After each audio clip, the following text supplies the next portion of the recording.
What's up, everyone, and welcome to the first podcast of City by City. Essentially, the main reason for this podcast is just straight practice for me, an aspiring journalist, and if anyone happens to be listening and happens to enjoy it and happens to learn anything by it, well, I think that'd be pretty cool too.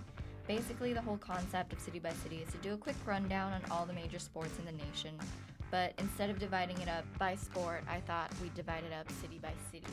That way you get a little bit of each sport during each podcast and be forced to learn about each team during each podcast. So jumping right into it, I'm going to do a quick rundown on All Sports Chicago, which in my opinion is a great city in sports. It has teams in all the major sport leagues. And starting with MLS, they have the Chicago Fire. And considering the last season that they finished last in their division, they aren't one of the more prided Chicago teams, but Fire is looking to rebuild their team. They just signed a new defender, Johan Kappelhoff, who is from FC Groningen, and since MLS isn't such a huge sport in the United States, this signing is huge for the league itself, because for all of you that don't know, MLS is notorious for being a retirement league, so pulling players from the European is going to really do the league a huge favor. Chicago also has the Bears, led by head coach John Fox and quarterback Jay Cutler. I'm not going to get too far into it since the Bears haven't won anything since the 1986 Super Bowl. But right now, since all everybody cares about is the Super Bowl and Peyton Manning and Broncos and Cam Newton and his Panthers, I'm not going to delve too far into that.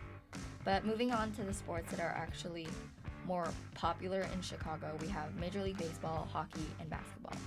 Just because the rich history in the White Sox and the Cubs and the Blackhawks and the Bulls, Chicago actually has two MLB teams, the Cubs and the White Sox, and you can imagine the rivalry between those two teams.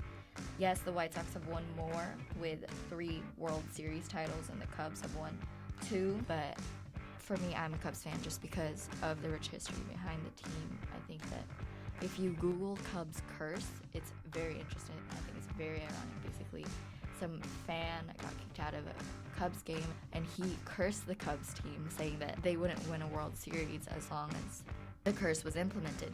But they are looking like they're going to break the curse within the next season. In fact, if they don't win the World Series this year, actually, I'm going to be very surprised. Just because the roster for the Cubs are so stacked right now. We have everybody that got us as far as we did last season.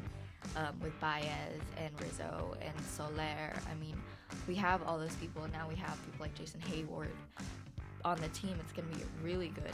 Joe Madden has done quite a job with the Cubs, and being a fan myself, I'm very excited for the next season.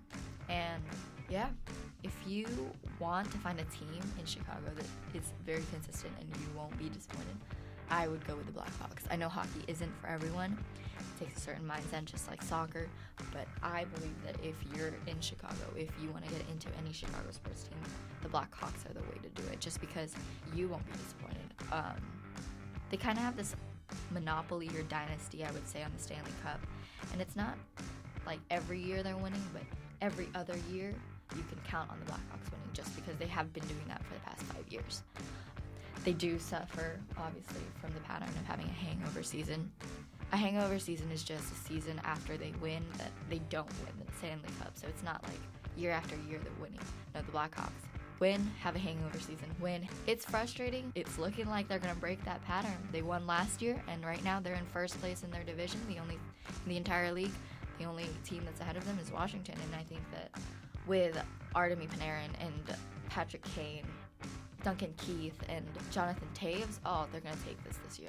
Finally, probably the most popular Chicago sport team, the Chicago Bulls. I mean, when you think of the Bulls, it's not just how they're playing today. It's all the history that's behind them with Michael Jordan, Scottie Pippen. I mean, they went through that 90s dynasty. And for somebody who probably lived in Chicago that season, that decade actually, I imagine it'd be pretty frustrating watching the Bulls now, just because the Bulls are not bad, but they're not amazing. They're not a very consistent team, unlike the Blackhawks. I mean, the Bulls right now, they're second in the Eastern Conference, right behind the Cavs. And it's been a very long time since we've seen a championship. And it looks like right now with the Warriors kind of monopolizing wins this season, it doesn't look like we're going to get it this year either. But we did have that sort of couple of seasons in the middle of the 2000s when Derrick Rose was new and fresh and he won Rookie of the Year.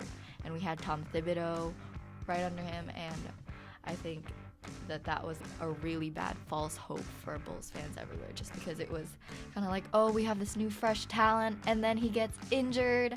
Yay. Now he spends, 6 minutes in the first half, and then he'll hop on his bike under the tunnel.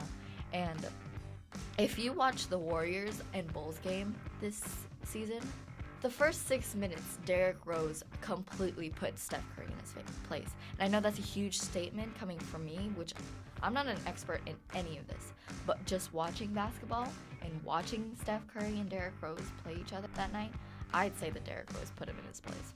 Derrick Rose, if he's played an entire 40 minutes, I mean, the Bulls would be so much different right now.